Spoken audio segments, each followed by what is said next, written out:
महतरिए बिना दुखवा केहू ना हरी।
हरी माई के कर जायब केहू ना भरी। माई के कर्जा केहू आज ले नहीं भरले है ना भरी। वो माई के कर जायब केहू ना भरी। महतरिए बिना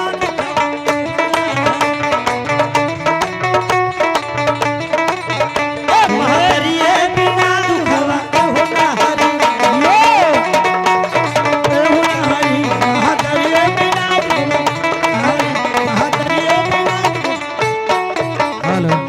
आई चले के बाद आए देखिए 21 रुपया का पुरस्कार। अरे क्या जिए इसी तेरे जमाने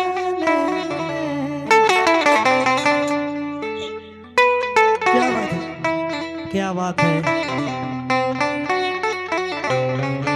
अरे क्या जिए इसी तेरे जमाने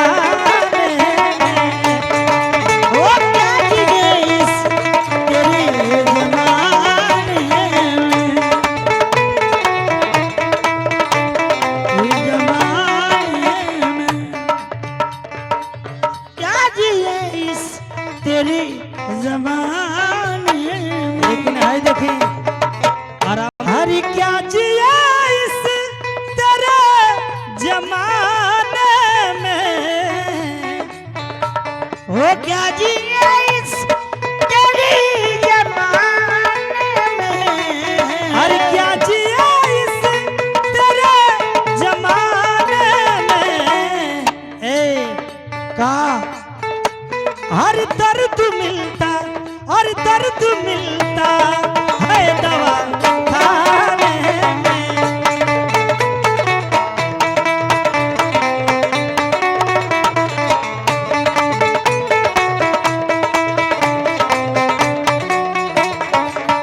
देखा मैडम आहो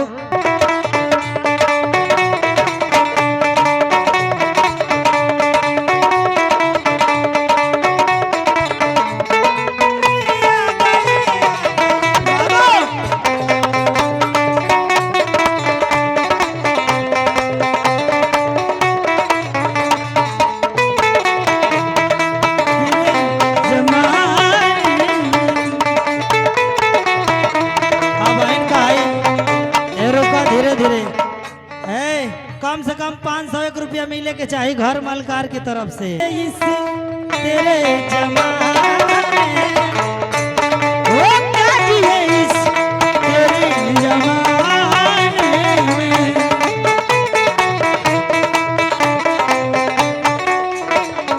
लेकिन कहना है अरे क्या जिया इस तेरे जमाने में, क्या जिए